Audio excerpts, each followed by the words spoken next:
নমস্কার, আপনারা দেখছেন সময় কলকাতা। সময় নিউজ নিয়ে রয়েছে আমি সৈকত। চোখ রাখবো বিস্তারিত খবরে।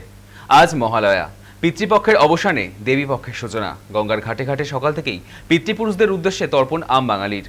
বাবুঘাট, বাগবাজার, শোভাবাজার, নিমতলা সহ একাধিক ঘাটে মহালয়ার পুণ্যলগ্নে পিতৃতর্পণ ভোর থেকেই। তবে শুধু কলকাতা নয়, রাজ্যের বিভিন্ন জেলাতেও দেখা যায় একই ছবি। একদিকে তর্পণ নিয়ে সতর্ক পুলিশ, দুর্ঘটনা এড়াতে রাখা হয়েছে বাড়তি ফোর্স। অপ্রীতিকর ঘটনা এড়াতে গঙ্গাবক্ষে টহল রিভার ট্রাফিক পুলিশ ও বিপর্যয় মোকাবিলা দলের। নদীপথে নজরদারি, একাধিক স্পিডবোট ও লঞ্চ ব্যবহার করা হচ্ছে। বিপদমুক্ত স্থান প্রবেশ এড়াতে সতর্কবার্তা ও মাইকিংয়ের ব্যবস্থা করা হয়েছে। জরুরি অবস্থার জন্য ঘাটগুলিতে প্রয়োজনীয় পরিকাঠামো ব্যবস্থা রাখা হয়েছে। রবিবার ভোর 4টে থেকে বিকেল 4টে পর্যন্ত গঙ্গার ঘাট সংলগ্ন এলাকায় পণ্যবাহী যান চলাচলের নিষেধাজ্ঞা জারি করেছে কলকাতা পুলিশ। আউটরাম ঘাট road, Kingsway, stand bank road, Nimtala ঘাট সহ বাগবাজার, শোভাবাজার রোডে এই সমস্ত এলাকায় যান চলাচল নিয়ন্ত্রণ করেছে পুলিশ। প্রায় 2500 পুলিশ ফোর্স গঙ্গা ঘাটগুলিতে নিরাপত্তার দায়িত্বে রয়েছে। বাবুঘাটে সরেজমিনে পরিস্থিতি খতিয়ে দেখেন কলকাতার নগরপাল মনোজ বর্মা। আশ্বস্ত করেন পুলিশের নজরদারি রয়েছে, কোনো অপ্রীতিকর ঘটনা ছাড়াই নির্বিঘ্নে তর্পণ করেন সাধারণ মানুষ।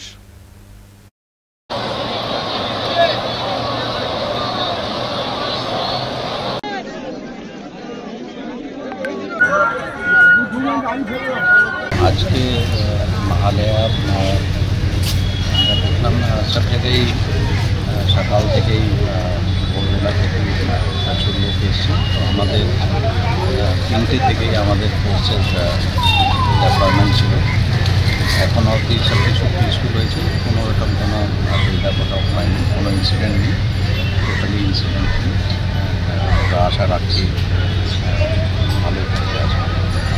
বাকি স্যার, বাকি যে ঘাটগুলো রয়েছে সমস্ত ঘাট, আপনি বাবুঘাটে এসেছেন, বাকি যে ঘাটগুলো রয়েছে নিমতলা থেকে শুরু করে আড়িতলা, প্রত্যেকটা ঘাটে গিয়ে একই পিসফুল রয়েছে? আমরা প্রত্যেক ঘাট ঘুরে দেখেছি সকালে, কোনো রকম কোনো অসুবিধা নেই। যথেষ্ট ডিপার্টমেন্ট ছিল, আমাদের disaster management team, local police, civil defence, civil administration, CEO KMC সকাল থেকেই আছেন এখানে আমাদের সাথে।